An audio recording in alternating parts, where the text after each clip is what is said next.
کی ادھر کی لڑائی ہے. آپ میرے سر پہ اس کو لے کے آ رہے ہیں.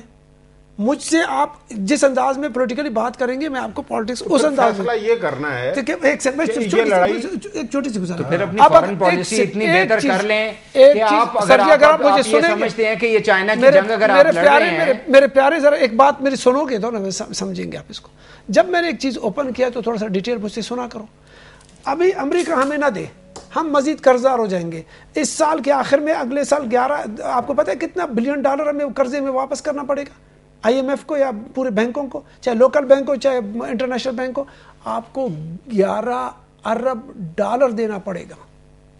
آپ سوچ بھی نہیں سکتے کہ پھر آپ کہاں سے لے کے آ جائیں گے اس کو.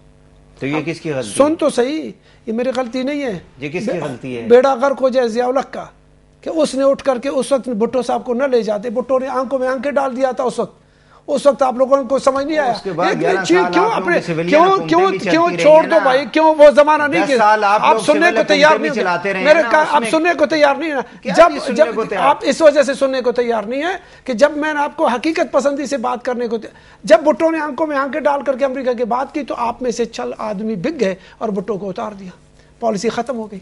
اس کے بعد ڈیموکریسی کی پالیسی نہیں آئی, آنکھوں میں آنکھیں ڈالنے والے کے پالیسی نہیں آئی. آپ نے 4 آدمیوں کا ٹولہ الگ کرنا شروع کر دیا. آپ نے عوام کو توڑا. عوام کو توڑنے کے بعد آج آپ کو یہ مل رہا ہے کہ جب آپ کے باہر کے لوگ جتنی دنیا کی ایجنسیاں ہیں, آپ کے کہنے کا مقصد یہ ہے, دیکھیں ایجنسیوں نے جگہ لے لیا. سادہ سی بات, ٹائم بھی کم ہے, کہ امریکہ کے ڈالروں کے بغیر آپ کی حکومت نہیں چل سکتی.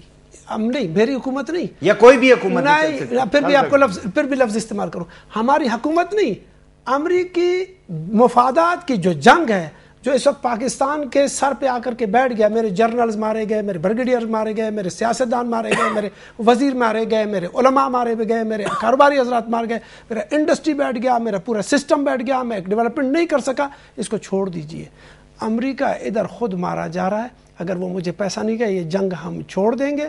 جب ہم جنگ چھوڑ دیں گے تو وہی ٹھکانہ بنے گا جس کو آپ القاعدہ کہہ سکتے ہیں, الفائدہ کہہ سکتے ہیں. جو آپ کا دل کرے گا پھر کرے. پھر یہ دنیا کو یہاں سے فیڈ کریں گے. امریکہ آرام سے پھر ہال بروک نہیں بیٹھ سکے گا, پھر ریگن نہیں بیٹھ سکے گا. بات کر رہے ہیں نا, یہ تو امریکیوں کو سمجھانے کی بات ہے نا. اس لیے میں آپ کو, یہ امریکیوں کی سمجھ میں کیوں نہیں آتی؟ وہ انگریزی میں ہی, ہمارے لوگ تو انگریزی میں ان سے بات کرتے ہیں, ان کو کیوں نہیں سمجھ آتی؟ انہوں نے امریکہ میں بیٹھ کر کے امریکیوں کو سمجھایا کہ اگر تم نے وہاں پر میرے اعصاب پر سوار ہونے کی کوشش کی, پاکستانیوں کو اگنور کرنے کی کوشش کی, اور اس سسٹم کو پھر رشیا اور افغانستان کی جنگ کے بعد چھوڑ کے چلے گئے.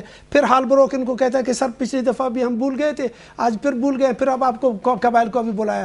یہ بھولنے کی عادت جب اس کے نشے سے اتر جائے گا نا امریکنز کی, پھر ان کو سمجھ آئے گا. ان کو ہمارے قرضے بھی معاف کرنے پڑیں گے, ان کو $100 بلین بھی ہمیں دینا پڑے گا, اس کو ہماری عزت نفس کو بحال کرنا پڑے گا, ہمارے ساتھ وہ سلوک کرنا پڑے گا جیسے وہ اپنے آپ کے لیے سوچتا ہے. تب جا کر کے یہ ریجن کا پالیٹکس تبدیل ہوگا. ادروائز روزانہ ایک نیا خود کش حملے کا بندہ تیار ہو جائے گا. میرا تو یہ مشورہ ہے ویسے پیپلز پارٹی کی حکومت کو کہ کم از کم فورن منسٹری میں آپ جیسا بندہ ہونا چاہیے امریکیوں سے بات کرنے کے لیے. پیپلز پارٹی کی حکومت نہ کہیں, یہ کہیں کہ پاکستان کی پیپلز پارٹی کے لفظ آپ کیوں نہیں؟ یہ جو بات آپ کر رہے ہیں, یہ بات اگر امریکیوں کو میٹنگز کے اندر بتائی جائے تو میرا نہیں خیال کہ وہ کم از کم اس کو کنسیڈر کریں گے. میں اوباما کو کہوں گا, موجودہ وزارت سے بجائیں گے.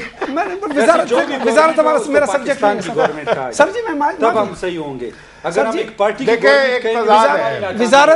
وزارت ہمیں نظر آئی وہاں. دیکھیں وزارت میرا سبجیکٹ نہیں ہے. میرا سبجیکٹ ہے کہ پاکستانی کی حیثیت سے عام پاکستانی کی جو آواز ہے وہ میری آواز ہے. میں پاکستانی کی آواز آپ کو زبان سنا رہا ہوں نا. کوئی شخص پاکستانی, یہ پاکستانی آواز. آخری سوال جنرل پیٹریٹ سے کہا جی کہ اطمینان کا سرٹیفکیٹ ہم پاکستان کو نہیں دے سکتے. No satisfactory certificate for Pakistan at the moment. کس قسم کے پھر اتحادیاں؟ دیکھیں کوئی اتحادی نہیں ہے. یہ جو بڑا وڈیرا فیوڈل ہوتا ہے نا, اس کا جو منشی ہوتا ہے وہ ساری زندگی اپنی وفاداری کا